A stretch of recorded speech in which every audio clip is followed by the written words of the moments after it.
Hola amigos, en alguna ocasión hemos hablado ya de las privatizaciones, ¿no? Pero claro, cuando las vemos en datos nos damos cuenta de la magnitud a la que han llegado. Mirad, aquí tenemos un gráfico del peso económico de las empresas públicas en la Unión Europea, ¿no? Vemos que los países del este de Europa, Finlandia, Eslovenia, Letonia, aún tienen un peso muy fuerte de las empresas públicas. Y luego, pues a partir de ahí va bajando hasta llegar a los últimos países, que son España, Reino Unido, Portugal e Irlanda. Hay que decir que España nunca ha tenido un sector público tan fuerte como el de otros países, ¿no? En España la banca pública era la antigua Caja Postal, que luego pasó a llamarse Argentaria, creo recordar, y luego pues se vendió por 3 perras al BBVA. Y España nunca ha tenido una banca pública fuerte como sí han tenido otros países, ¿no? Luego España vendió todo su sector industrial, todo su sector de generación de energía, de hidrocarburos, de construcción, todo lo que tenía público lo vendió. Ya a datos de 2015, pues las empresas públicas solo suponen un 4,43% del Producto Interior Bruto. En este canal, bien lo sabéis, somos unos fervientes defensores de lo público, ¿no? Concretándonos en la sanidad y en la educación. Y es en esto último en lo que quiero incidir hoy, ¿no? Porque he leído esta noticia. Una noticia que pone negro sobre blanco la lenta privatización que se está haciendo del poco sector público que queda en nuestro país, ¿no?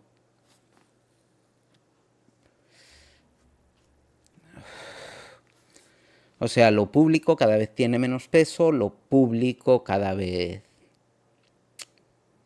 se vende más. Entonces lo estamos viendo en la sanidad, ¿no? Lo hemos dicho en infinidad de vídeos y ahora lo vemos en la educación.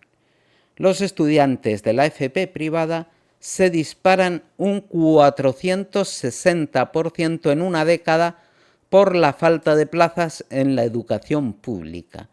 Y aquí no estamos hablando de privada concertada, ¿vale? Aquí estamos hablando de privada privada. Que un curso en un sitio de estos cuesta un dineral. Pero bueno, vamos a leer la noticia, ¿vale? El auge de los centros privados no concertados se apoya en los ciclos formativos a distancia, cuyos estudiantes crecen un 3000% y suponen más de la mitad de su matrícula. La formación profesional está protagonizando uno de los grandes cambios educativos de la última década. Ha superado los 1,1 millones de alumnos tras crecer más de un 55% en la última década. Un nuevo estudio pone de relieve, sin embargo, otro cambio de fondo que se está produciendo dentro de la FP, y es que mientras los estudiantes de la educación pública se han incrementado un 31% en una década, los de la educación privada concertada lo han hecho en un 23%, los de los centros privados sin subvencionar ha aumentado un 468%. La enseñanza pública todavía matricula ahora a 2/3 de los alumnos de FP, pero hace 10 años rondaba el 80%. El auge de los centros privados puros se sustenta en gran medida en el enorme crecimiento de los cursos de FP a distancia, cuyo alumnado se ha disparado casi un 3000% en la última década y, con un total de 117.912 matriculados, el 52% de todos los que tiene supera en esta modalidad a la pública, que suma 85.728. Los datos del informe Radiografía de los centros de FP en España, difundido este miércoles por CaixaBank y Orquestra Instituto Vasco de la Competitividad, plantean un problema de equidad y suscitan preguntas de cómo controlar la calidad de esas enseñanzas. Estudiantes matriculados en ciclos de FP y titularidad 2022-2023. ¿Vale? Y aquí tenéis el esquemita, os enlazaré la noticia, ¿vale? Mónica Mosso, coautora del estudio, considera que globalmente los datos son muy positivos, ya que reflejan que la formación profesional resulta hoy atractiva para la sociedad, a diferencia de lo que ocurría no hace tanto tiempo. Y es que, especialmente los jóvenes, cerca de un 75% de los estudiantes, tiene menos de 25 años. La ven cada vez más como una vía útil y válida para formarse y cualificarse. El crecimiento de la privada pura resulta porcentualmente apabullante, admite, pero cree que ello se debe en buena medida a que partía de un nivel muy bajo. Alejandro Triana, que fue secretario de Estado de Educación hasta 2022, advierte, por su parte, del problema de equidad que reflejan los datos, al constatar que la educación pública se ha quedado lejos de responder al aumento de la demanda que se ha producido en los últimos años, especialmente de la nueva demanda online, a la que se ven abocados, por ejemplo, muchos de aquellos que tratan de mejorar su cualificación a la vez que trabajan. Estudiar FP en la educación pública es gratis en casi toda España. En Madrid y Cataluña cuesta cerca de 400 euros por curso en grado superior. Los reyes del liberalismo. Puigdemont y Ayuso, si os fijáis.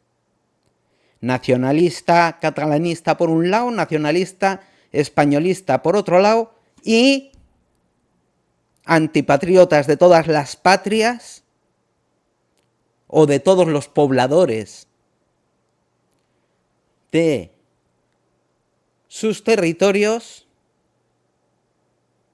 antihumanos, podríamos decir, liberales asquerosos, pues antihumanos, muy patriotas, pero muy inhumanos. Bueno, pues ahí estamos. O sea, los nacionalismos y los patriotismos son los que hacen que los pobres no podamos estudiar. ¿Vale? Que nos quede claro. Bueno, estudiar FP en la educación pública es gratis en casi toda España. En Madrid y Cataluña cuesta cerca de 400 euros por curso el grado superior. Mientras que en la privada la factura suele ascender a entre 2.500 y 6.000 euros al año.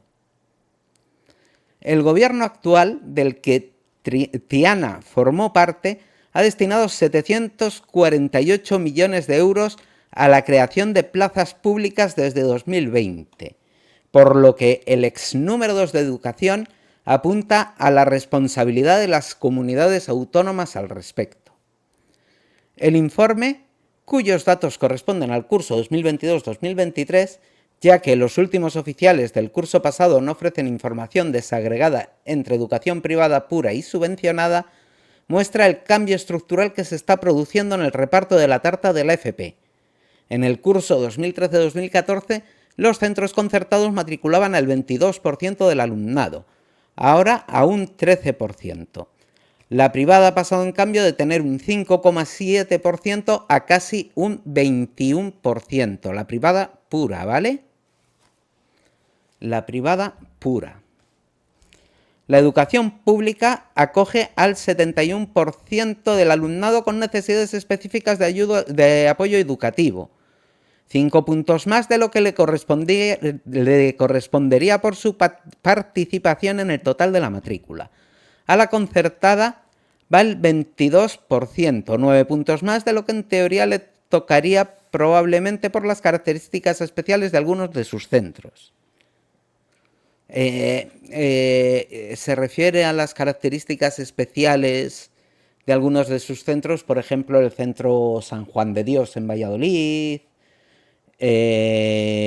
Asprona, y bueno, yo os hablo de Valladolid, que es de lo que conozco, lo que hay, que son centros concertados para niños, niños y no tan niños, con necesidades especiales, ¿vale? Y allí dan, pues, FP y todo eso. Y reciben muchísimo dinero, ¿vale? O sea, no lo hacen por altruismo, que es bueno que se sepa. Cobran bien por ello. Entonces, por eso la educación concertada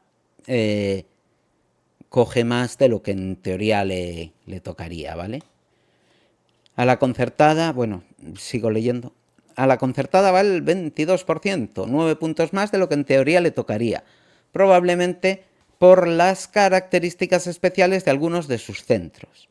A la privada pura, en cambio, solo asiste el 6,5% de los estudiantes con necesidades de apoyo educativo, 15,5 puntos menos de lo que debería tener si su distribución en redes equitativas fuera equilibrada. Es lo que pasa siempre con lo privado. Ellos quieren lo fácil, porque quieren el dinero y ya está. Y en lo público, lo que se hace cargo de lo que da problemas y de lo que cuesta el dinero. Por eso yo preferiré siempre lo público a lo privado, porque lo público es lo que se ocupa de todos. Si lo dejamos todo a lo privado, pues claro, a Valdeavellano de Tera en Soria, por ejemplo, pues dejarían de ir autobuses. Los bancos están cerrando en todos los pueblos. O sea, lo privado puro, sin intervención del Estado, no se ocupa de las cosas que no le dan dinero. Y pasaría en sanidad. Si tú coges un cáncer, claro, la privada está para ganar dinero, no para curarte. Entonces dirían, no, tú con nosotros no. Que es lo que hacen en Estados Unidos. ¿Vale? Y aquí, pues claro, a los estudiantes que necesitan apoyo educativo, pues no los quieren. No los quieren porque no es ganancia pecuniaria pura. Vale. A la privada pura, en cambio, solo asiste el 6,5% de los estudiantes con necesidades de apoyo educativo. 15,5 puntos menos de lo que debería tener si su distribución en redes equitativas fuera equilibrada. La formación profesional consta de 3 niveles. La FP de grado básico, que combinan materias teóricas y profesionales y está pensada como una vía para que los chavales que no van bien acaben la ESO, la de grado medio y la de grado superior. La privada pura no tiene ningún interés por la primera, claro. Según refleja el informe de CaixaBank Dualiza, matricula a un 0,15% de su alumnado, o lo que es lo mismo, a 126 de un total de 78.674 alumnos. A la concertada asiste un 23,5% y a la pública el resto, un 76%. La educación concertada sigue superando, aunque por poco, a la privada pura en los grados medios.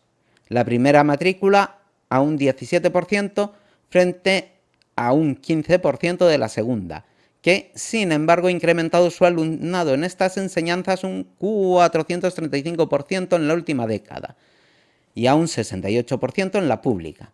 En los grados superiores, en cambio, los centros privados no subvencionados atraen ya el 28,5% del alumnado. Hace 10 años no llegaban al 8%. Los concertados al 9% y los públicos al 62,5%. Mayoría en la rama sanitaria.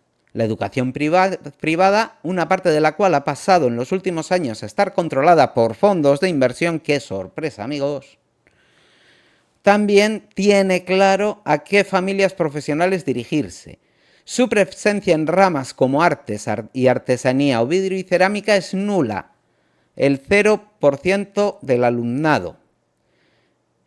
Y es baja en otras áreas como las de energía y agua, marítimo, pesquera, química, industrias alimentarias y edificación y obra civil, donde no alcanza el 10% de la matrícula, sumando la privada pura y la concertada, ya que los datos en este caso no se ofrecen por separado. El peso de la privada en el conjunto del FP se sitúa en el 34%. Supera esa proporción en la familia del comercio y el marketing 35%, actividades físicas y deportivas 44%, imagen y sonido 44% y sobre todo en la de sanidad, en la que abarca ya el 60% de la matrícula. A Tiana no le parece un problema la reducción del peso de la educación concertada en la FP, salvo el grado básico, que solo representa en torno al 7% del alumnado total. No son enseñanzas obligatorias y por tanto subvencionarlas no tiene mucha justificación. ¿Qué hijos de puta que son? La Tiana esta. O el Tiana. Como no la tienen los conciertos de bachillerato, que han ido aprobando muchas comunidades autónomas con gobiernos del PP. El principal problema prosigue, en la existencia de plazas públicas suficientes. Claro, y si no hay plazas públicas suficientes, ¿qué mierda haces? ¿Dejar a los chiquillos que tengan que pagar 6.000 pavos para hacer un bachiller o un FP? Tiana? Pues o sobre todo, hacer centros públicos, y si no les queréis hacer, porque sois unos asquerosos, pues por lo menos concertar. Y que la gente que no tiene recursos se pueda formar y pueda estudiar, ¿no? Vamos, digo yo. Voy a acabar, que queda un parrafito. El principal problema prosigue en la existencia de plazas públicas suficientes, especialmente para que no se vean coartadas las posibilidades del alumnado de bajos recursos en un contexto en el que el aumento de la demanda está elevando las notas de corte de los ciclos formativos y, de forma secundaria, en garantizar la calidad de los grados. La nueva ley de FP refuerza los mecanismos de control, señala, pero estos deben ser activados por las comunidades autónomas. ¿Qué os parece? Yo doy fe que entrar en algunos grados es más difícil casi que entrar en la universidad. Doy fe porque mi hija pues ha acabado el bachiller este año, ¿no?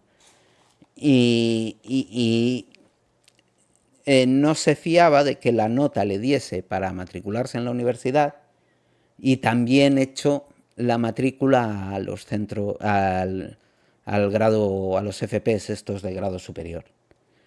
Y vi las medias que pedían de nota en bachiller para entrar a esos FPs y eran el 7, 6,9, 6,7.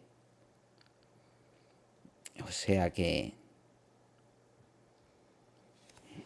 sea que fácil no es. Los de artes, ¿vale? Que ya va por la rama de artes. Y esto es lo que tenemos. Una lenta degradación de, en este caso, la educación pública, priorizando o abriendo el camino a una educación privada. Una educación privada, claro, que hay que pagarla. ¿Quién puede pagar 6.000 euros por curso para hacer un FP? ¿Quién puede pagarlo? Más caro que ir a la universidad.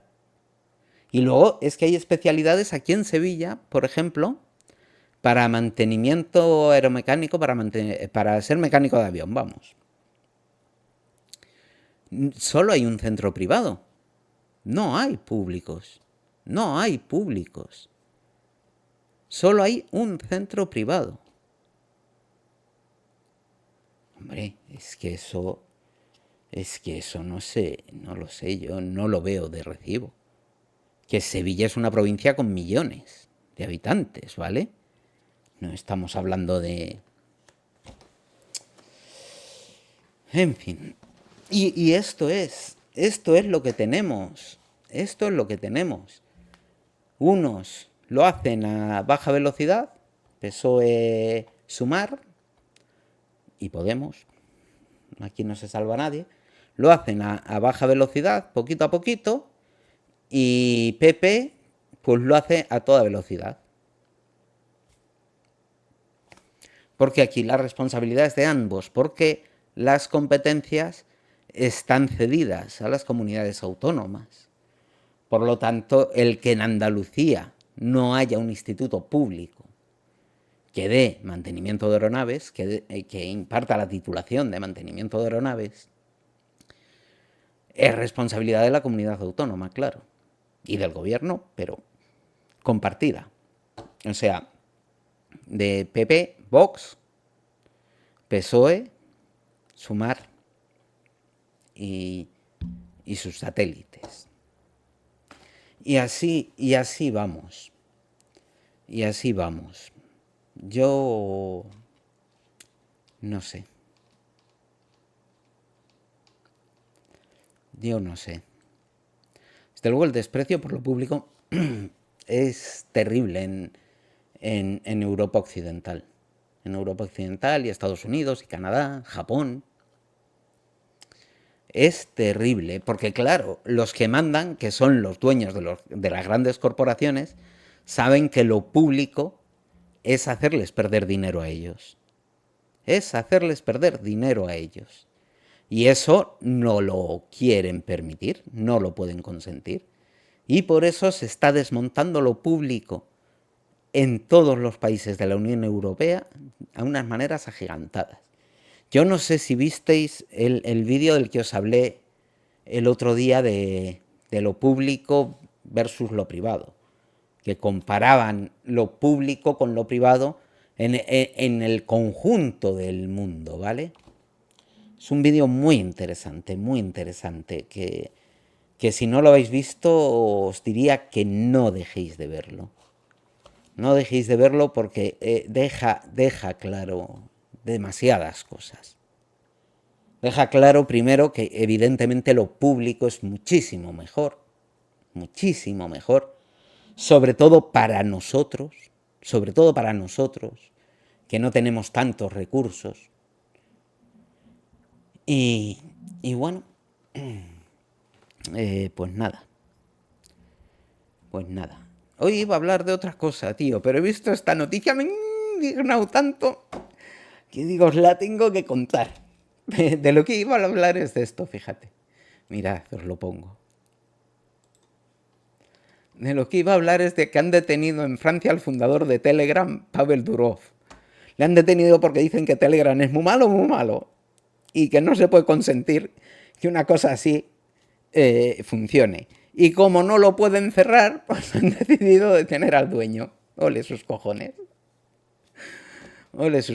Para ver si desde la cárcel, pues no es tan anticensura y no es tan... Porque Telegram es una astillita en el discurso oficial, ¿no? Una red social donde se pueda hablar sin problemas, donde se pueda encontrar toda la información de un lado, de otro, de un punto de vista, de otro. Pues claro, les jode. Les jode porque les rompe su relato único, les rompe su desinformación. Y bueno, pues han detenido a Pavel Durov. A ver si así le quiebran el brazo a Telegram. Que posiblemente lo hagan, ¿eh? Bueno, así es la vida, amigos. Así es la vida. Y nada. Y nada más. Ya queda menos para septiembre. Tengo unas ganas de que llegue septiembre. Buah, no os lo podéis ni imaginar. Porque ya os digo, se vienen novedades. Aunque pensé que iba a tener muchas novedades para este verano y al final se ha quedado en nada. Es por depender de asesores externos. Esto. Pero bueno, yo creo que las de septiembre sí van a ser. Sí que van a ser. Y vais a flipar. Hasta mañana, gente.